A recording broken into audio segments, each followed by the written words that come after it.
বিষয়টো লৈ পেলাই কাম কৰি আহিছে, চৰকাৰৰ লগত যুঁজি আহিছে। এই সকলো ছাত্ৰ সংগঠনৰ আমাৰ সভাপতি সম্পাদক সকলোৰে হৈ মই আপোনালোকক প্ৰথমে আদৰণি জনাইছোঁ আৰু সংগ্ৰামী অভিনন্দন জ্ঞাপন কৰিছোঁ।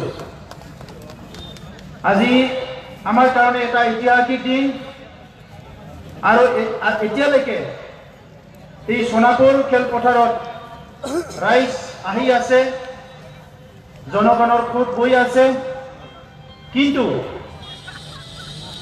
আজি এই ফিল্ডখন আমি উপস্থিত হৈ পেলাই আমাৰ বৰ্তমান আৰু ভৱিষ্যতৰ এটা সংকল্প ল'বলৈ এটা সময় আহিছে আৰু সেইকাৰণে যিসকলে এতিয়ালৈকে আহিছে তেখেতসকলক মই আহ্বান কৰিছোঁ, আপোনালোকে সভাখন শেষ হোৱালৈকে ইয়াত উপস্থিত থাকিব লাগিব। আৰু আনপিনেদি যিসকলে আহি আছে তেখেতসকলক ফিল্ডৰ মাজত আহিবলৈ মই অনুৰোধ কৰিছোঁ আৰু নিজৰ নিজৰ জিলা কমিটি, নিজৰ নিজৰ আঞ্চলিক কমিটি যিসকলে নেতৃত্ব দি লৈ আহিছে, মই সকলোকে অনুৰোধ জনাইছোঁ যাতে টাউন চহৰত ঘূৰি নাথাকি পেলাই দোকানে পোহাৰে সকলোকে ফোন কৰি ইয়াত মাতি আনে যে এই সভাখন শেষ হোৱালৈকে আমি এই সভাত উপস্থিত থাকিব লাগিব। যোৱা কেইবছৰ ধৰি আমি অসমৰ ৰাজনীতিক শুনি আহিছোঁ। নিৰ্বাচনী সভাত কোনোবা কৈছে শৰাইঘাটৰ শেষ ৰণ, কোনোবা কৈছে পানীপথৰ ৰণ, কিন্তু কোনোদিনে মাত মাতা নাই এই জনজাতিসকলে নিজৰ অস্তিত্ব ৰক্ষাৰ কাৰণে কি কি ৰণ দি আহিল। স্বাধীনতাৰ ৭০ বছৰৰ পিছত কি কি ৰণ দি আহিছিল, সেই ৰণৰ কথা কিন্তু কোনো কোৱা নাই। উচ্চ বৰ্ণ জনগোষ্ঠীৰ ৰাজনীতিক নেতাবিলাকে কোৱা নাই, আমি মানি লৈছোঁ তেখেতসকলৰ আমাৰ ওপৰত ষড়যন্ত্ৰ আছে, কিন্তু আমাৰ নেতাবিলাকক পাহৰি গ'ল ৰাজনীতিক গাদীত বহাৰ পিছত যে এই জনজাতিসকলে, এই কাৰ্বিসকলে, ডিমাচাসকলে, তিৱাসকলে, মিচিংসকলে, বড়োসকলে, কছাৰীমূলীয় জনগোষ্ঠীসকলে, ৰাভাসকলে নিজৰ অস্তিত্ব ৰক্ষাৰ কাৰণে এই স্বাধীনতা ৭০ বছৰত কি কি ৰণ দি আহিল, এই কথাটো আমাৰ নেতাবিলাকে কিন্তু পাহৰি গ'ল। বেছি দিনৰ কথা নহয়, পঞ্চায়ত নিৰ্বাচন থাকাৰ নামত ৰাভা আসামত ২৪ জন মানুহ গুলিয়াই মাৰিছিলে, কোনো যুক্তি নাছিল গুলিয়াই মাৰাৰ কাৰণে। নিজৰ অস্তিত্ব ৰক্ষাৰ কাৰণে কৈছিলে পঞ্চায়ত পাতিব নালাগে, ৰাভা আসামৰ ইলেকশ্যন পাতক, তাক গুলিয়াই মাৰিলে। ডিমা হাছাও, কাৰ্বি আংলং যিটো ভাইলেন্স, এই ভাইলেন্স শান্ত হোৱা কিমান দিন হ'ল? যোৱা ৩০-৪০ বছৰ আগৰ পৰা যিবিলাকে জন্ম পাইছে সেইসকলে অকল আৰ্মি, পুলিচ, CRP দেখিছে, বেলেগ একো দেখা নাই। ইয়াত ভাল বিদ্যালয় নাই, স্কুল নাই, কলেজ নাই, ৰাস্তা নাই, অফিচ নাই, একো নাই। তাত খালি আছিল পুলিচ, মিলিটাৰী আৰু দিছপুৰত বহি তেখেতসকলে ষড়যন্ত্ৰ কৰি থাকে।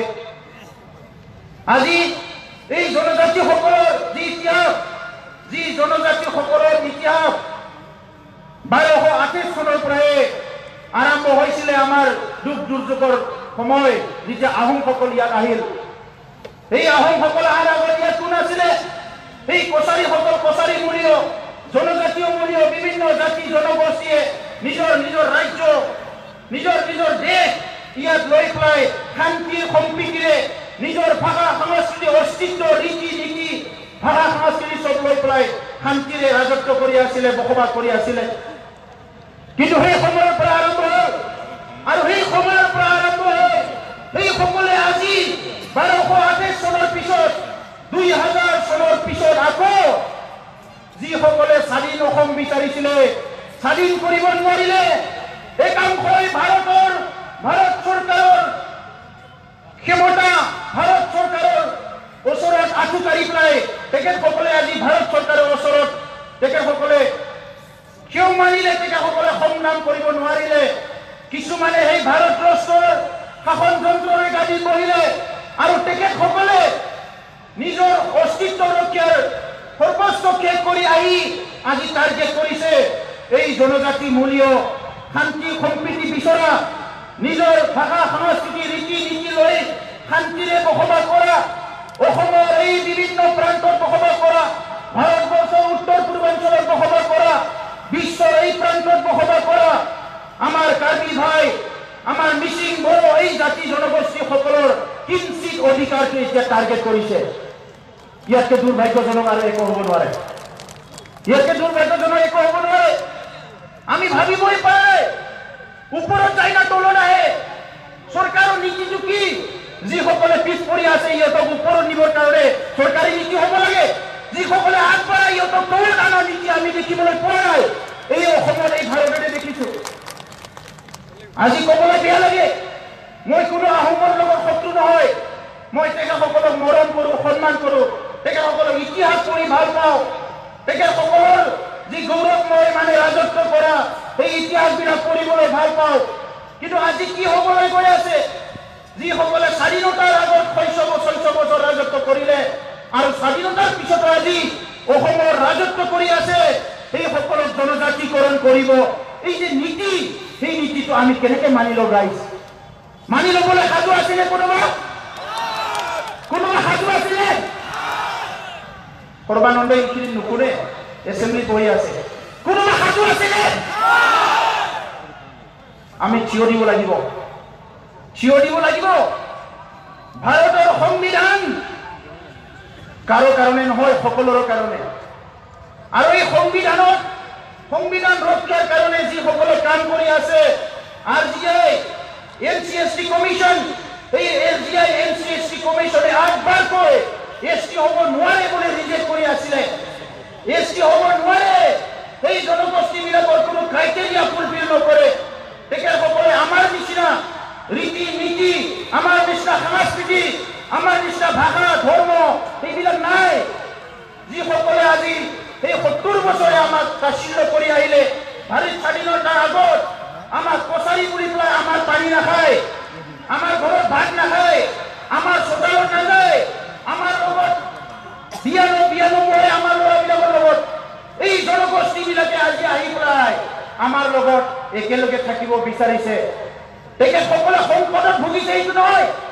তেখেতসকলৰ অস্তিত্ব সংকট হৈছে মই এইটো বিশ্বাস কৰা নাই নকৰোঁ তেখেতসকলৰ অস্তিত্ব সংকট ভোগা নাই তেখেতসকলৰ টাৰ্গেট একমাত্ৰ এই জনজাতিসকলৰ যি কিঞ্চিত অধিকাৰ সেই অধিকাৰত সোমাই পেলাই আমাৰ যি কিঞ্চিত বাচি আছে এইটো ধ্বংস কৰি পেলাই আমাৰ নিক্ষেপ কৰাৰ ষড়যন্ত্ৰ ইয়াৰ বাহিৰে একো নহয় কিন্তু পৃথিৱীত সকলোৰে বন্ধু আৰু সকলোৰে শত্ৰু হ'ব পাৰে আজি তেখেতসকলে যদি ভাবি লৈছে যে আমাৰ মাত্ৰ ৩০ লক্ষ ৩৮ লক্ষ জনজাতি আছে তেখেতসকলৰ ১.৫ কোটি আছে ১.৫ কোটিক লৈ পেলাই আমি মানে যুঁজিম না আমি ৩৮ লাখক লৈ পেলাই আমি টাৰ্গেট কৰিম তেখেতসকলে যদি ভাবি লৈছে ভোটৰ অংক এই জনগোষ্ঠীবিলাকৰ এই ভূমিত কৃপা যিমান তললৈকে আছে এই ৩৮ লক্ষ মানুহৰ কৃপা কিন্তু ইয়াতকে বেছি তললৈকে আছে আজি কাৰ্বি ভূমিত যদি মাটি খান্দি চাই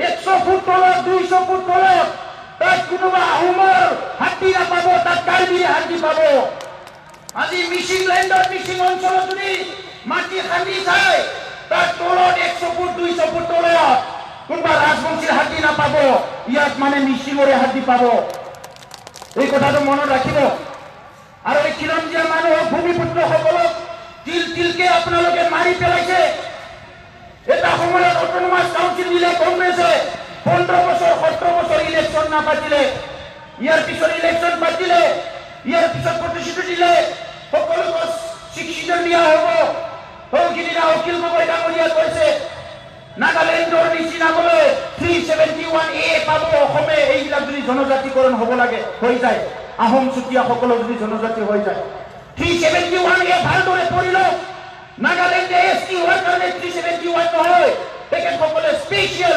প্ৰটেকশ্যনৰ কাৰণে পাইছে আৰু সেইটো পাবৰ কাৰণে অসমে ST হ'ব নালাগে ভাৰতৰ সংবিধানত কোনো এটা লাইন কোনো এটা আখৰ কোনো এটা দফা ST ষ্টেট বুলি মেনশ্যন নাই ভাৰতত কোনো ST ষ্টেটৰ কেটেগৰী নাই যি কথা সংবিধানত নাই এই কথা আমাক শিকাবলৈ আহিছে কিয় আপুনি পঢ়া নাই যদি আৰু পঢ়ক ভাৰতত কোনো ST ষ্টেট নাই আজি মেঘালয় ST পপুলেশ্যন বেছি কাৰণে তাক ST ষ্টেট বুলি ক'ব বিচাৰিছে মেঘালয় ST ষ্টেট নহয় নাগালেণ্ড নহয় অৰুণাচল নহয় মণিপুৰ নহয় ভাৰতৰ কোনো ST ষ্টেট বুলি ক্ৰাইটেৰিয়া নাই আৰু আমাক আপোনালোকে টুপি পিন্ধাব বিচাৰিছে সিধা কওক না আপোনালোকে আৰু বাদ দিয়ক আপোনালোকে চবেই চিভিলিয়ান হৈ যাওক ভাষা সংস্কৃতি ৰীতি নীতি বাদ দি আমাৰ জাতিৰ ড্ৰেছ পিন্ধক আমাৰ নিচিনা থাকক চিধা কৈ দিয়ক ইমান ষড়যন্ত্ৰ কৰিব কি দৰকাৰ আছে আৰু এইটো যদি ক'ব বিচাৰে মই এইটোকে ক'ব বিচাৰিছো যি কাৰ্বিসকলে অকলে নিজৰ অস্তিত্ব যুঁজি আছে, যি মিচিসকলে অকলে যুঁজি আছে, যি ৰাভাসকলে অকলে যুঁজি আছে, যি বড়োসকলে ৫,০০০ কৰি হোৱাৰ পিছত অকলে যুঁজি আছে, আৰু আমি একগোট হ'ব লাগিলে কিন্তু অসম শান্তি নহ'ব। এই কথা স্পষ্ট। সেইকাৰণে স্পষ্ট কথা, আমি শান্তিপ্ৰিয়। আমাৰ মানুহৰ মুখৰ পৰা কথা নলয়, আমাৰ মানুহ কথা ক'ব নাজানে, ক'ব নিবিচাৰে। নিজৰ মাটিত নিজৰ ঘৰত সুৰক্ষিত এটা ভৱিষ্যত বৰ্তমানলৈ জীয়াই থাকে, সেইটো দুৰ্বলতা বুলি নাভাবিব। কোনোবা ভাবুকি দিছে আমি অস্ত্ৰ লৈ অমুক কৰিম তমুক কৰিম। আমি অস্ত্ৰ শস্ত্ৰ একো নলওঁ। নিজৰ ঘৰ নিজৰ মাটিত কোনো অস্ত্ৰৰ দৰকাৰ নাই। নিজৰ ৰক্ষা কৰিব জানো আমি, আৰু ৰক্ষা কৰিম। ইয়াত কোনো কম্প্ৰমাইজ নহ'ব। এইকাৰণে এই সোণাৰাম ফিল্ডৰ পৰা সোণাপুৰৰ এই ফিল্ডৰ পৰা আমি আহ্বান কৰিছো ভাৰত চৰকাৰ, অসম চৰকাৰক ইয়াত যাতে আৰু ষড়যন্ত্ৰ নকৰে, ইয়াত যাতে আৰু একো নাটক কৰা নকৰে। কেটেগৰী কৰি পেলাই এছটি কৰিম বোলে। সিদিনা আদিত্য ঠাকুৰীৰ নেতৃত্বত আমি গৈছো, কথা পাতিছো চৰকাৰৰ লগত। তেখেতসকলে কৈছে আমাৰ এফেক্ট নোহোৱাকে এছটি কৰিব। ভাৰত সংবিধানত এছটি এটাই আছে, এছটি এটাই আছে, এছটি দুটা নাই। আৰু তেখেতসকলে যিটো এছটি বঢ়াব বিচাৰিছে, সেই এছটিয়ে যদি এছটি হ'ব লাগে হয়, তেখেতসকলে একো ক্ষমতা নাপাব। আৰু যদি এছটি হ'ব লাগে, তেখেতসকলে ক্ষমতাটো আমাৰ কাঢ়ি ল'ব লাগিব। বেলেগ ৰাস্তা নাই, ইয়াত বেলেগ ৰাস্তা নাই, ৰাস্তা এটাই। তেখেতসকলে হয় এছটি হ'ব নোৱাৰে, আৰু যদি এছটি কৰাই দিয়ে তেনেহ'লে আমাৰ অধিকাৰ খৰ্ব হ'বয়ে, কাপেল হ'বয়ে। ইয়াত কোনো ৰাস্তা নাই।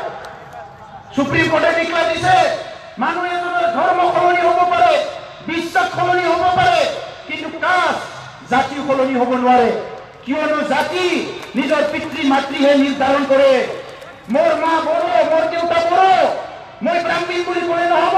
মই বড়োৱে, মোক যিমান ঘৃণা কৰিলেও মই বড়ো, মোক যিমান মৰম কৰিলেও মই বড়ো, যিমান সন্মান কৰিলেও বড়ো। আপুনি যদি লেই কৰে তেতিয়াও মই বড়ো। মোৰ কাষ্ট সলনি কৰিব নোৱাৰে। সেইকাৰণে CCTOA এই 5 বছৰত দিল্লীত কিমানবাৰ আলোচনা কৰিলে চৰকাৰৰ লগত, দিছপুৰত কিমানবাৰ আলোচনা কৰিলে চৰকাৰৰ লগত, কিমানবাৰ আন্দোলন কৰিলে।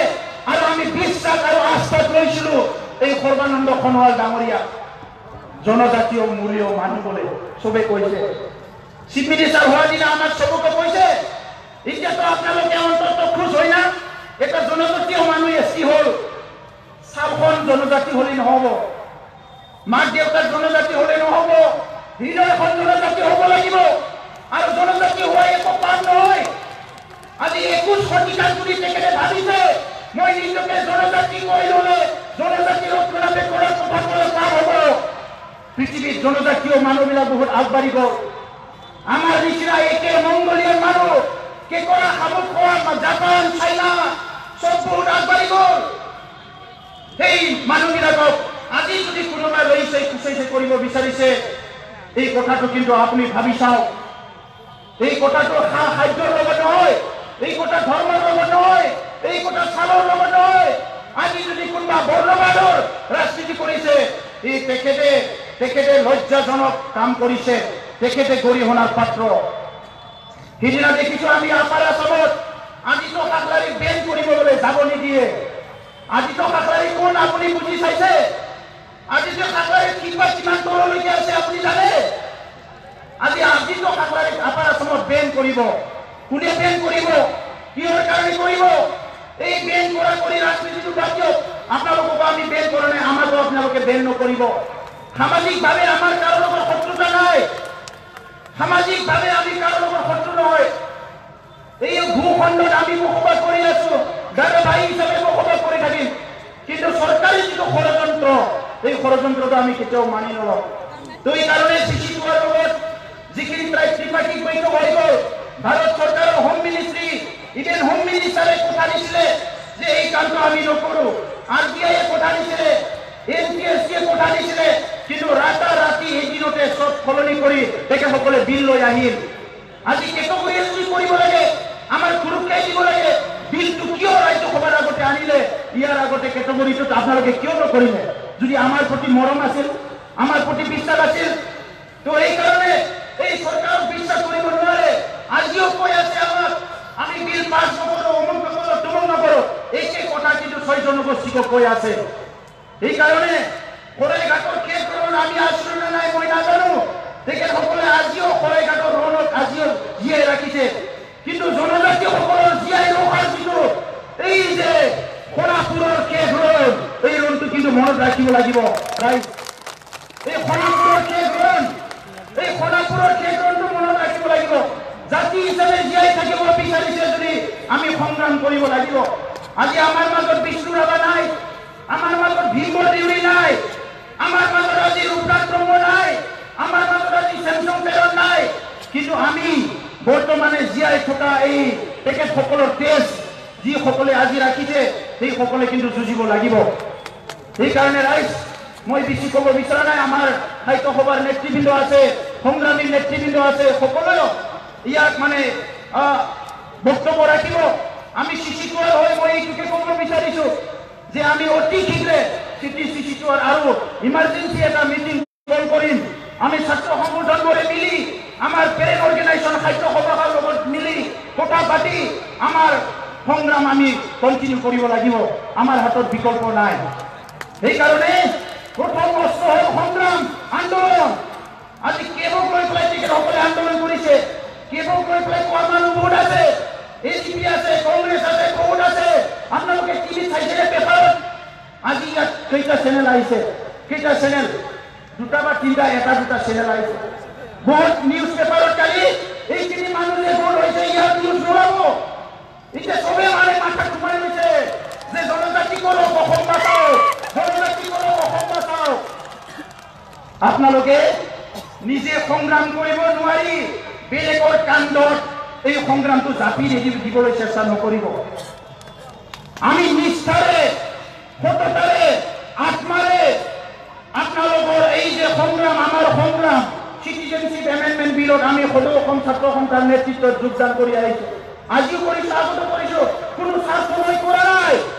কিন্তু আজি জনজাতিসকল জানিবলৈ সময় হ'ল। আমাৰ কথা কিন্তু কোনো ৰাজনীতি দলে কোৱা নাই, কোনো নেতাই কোৱা নাই। এই কথাবিলাক কিন্তু মনত ৰাখিব ৰাইজ, এই কথা কিন্তু মনত ৰাখিব আৰু সেই ভুলটো দুনাই নকৰিব। আজি বিজেপিয়ে বিলটো আনিছে, কংগ্ৰেছে কি কি মনে মনে আছে, কোনো কথা কোৱা নাই। যিমান দল সংগঠন আছে, কোনো আমাৰ ক্ষেত্ৰত এই জনজাতিসকলৰ ক্ষেত্ৰত এই কথা কিন্তু মনত ৰাখিব। গতিকে নিজৰ জীয়াই থকাৰ সংগ্ৰাম নিজে কৰিব লাগিব, নিজৰ অস্তিত্ব ৰক্ষা নিজে কৰিব লাগিব। আৰু আজিৰ পৰা ইয়াৰ পৰা এইখন ফিল্ডৰ পৰা গৈ নিজৰ নিজৰ জাতি জনগোষ্ঠীৰ মাজত কথা পাতক। যদি সঁচা সঁচিকৈ এই বাজেট সেশনত যদি বিল পাছ হয়, বিল পাছ হলিয়ে শেষ নহয়, বিল পাছ হলে যে আমি ৰাতি শেষ কৰি যাম এইটো নহয় ৰাইজ। সংগ্ৰাম কণ্টিনিউ কৰিব লাগিব, সংগ্ৰাম কণ্টিনিউ কৰিব লাগিব। আৰু ইতিমধ্যে আদিত্য খাটবাৰী ডাঙৰীয়াই CCTOA চিফ কনভেনৰ হিচাপে তেখেতে কোঅৰ্ডিনেটৰ হিচাপে ডিক্লেয়াৰ কৰিছে। ইতিমধ্যে আমাৰ জোৰ সমদল গাঁৱে ভূঞে চলি আছে। আমাৰ সংগ্ৰাম ইণ্টেনচিফাই কৰিব লাগিব। সেইকাৰণে 7-8ৰ ভিতৰত বাকী ডিচিশ্যনটো হ'ব, এই ডিচিশ্যনটো লৈ আমি আগবাঢ়িব লাগিব। সদৌ ক্ষেত্ৰত নিখিল বড়ো ছাত্ৰ সন্থাৰ পৰা এই সংগ্ৰামত আমি এনি টাইম আছো, সমৰ্থন জনোৱা নহয়, ইয়াত আমি এনি টাইম ইয়াত কাম কৰি যাম। নিখিল বড়ো ছাত্ৰ সন্থাই পৃথক ৰাজ্যৰ কাৰণে আন্দোলন কৰি আছো আৰু এই কাৰণে আন্দোলন কৰিব লগা হৈছে। এই অসমৰ ভূখণ্ডত আমাক মৰম কৰা, আমাক বিশ্বাস কৰা, আমি জীয়াই থকা বিচৰা উচ্চ জাতিবিলাক বহুত কম আছে, যিসকলে ৰাজনীতি বাক জড়িত চলায়। সেইকাৰণে আমি নিজৰ কাৰণে নিজে সংগ্ৰাম কৰি আহিছো। কিন্তু নিজৰ সংগ্ৰাম কৰিলেও আমাৰ জনজাতি ভাই ককাইবিলাক আমি কোনোদিন পাহৰি যোৱা নাই আৰু নাযাওঁ, সদায় মাত মাতি যাম। বহুত সময়ত কোনোবা কোনোবা জনগোষ্ঠী আমাৰ লগত থিয় হ'ব নোৱাৰে, কিন্তু আমি কোনো চিন্তা কৰা নাই বা দিয়া পোৱা নাই। কিন্তু অসমত 1 নম্বৰ জনজাতি হিচাপে জীয়াই থাকিব লাগিব, 2 নম্বৰ নিজৰ জাতি জনগোষ্ঠীৰ অস্তিত্ব সাংস্কৃতিক ভাষা লৈ পেলাই আমি জীয়াই থাকিব লাগিব। নহ'লে আমি বিলীন হৈ যাম, আমি নিক্ষেপ হৈ যাম। আৰু ইয়াৰ কাৰণে কিন্তু দায়ী বৰ্তমান প্ৰজন্মৰে হ'ব, এই কথাটো মই সকীয়াই দিছো।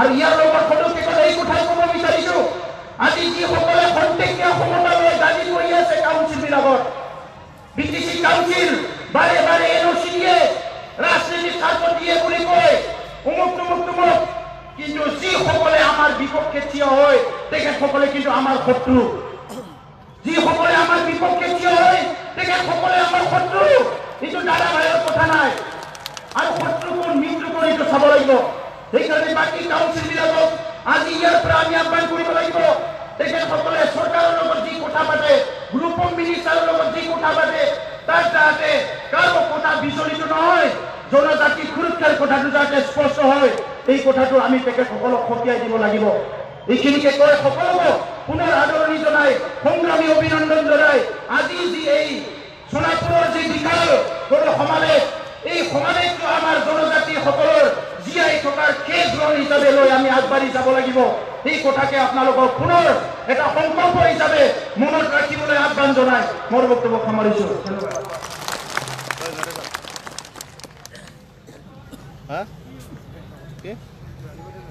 দেখিল বড়ো ছাত্ৰ সভাৰ সভাপতি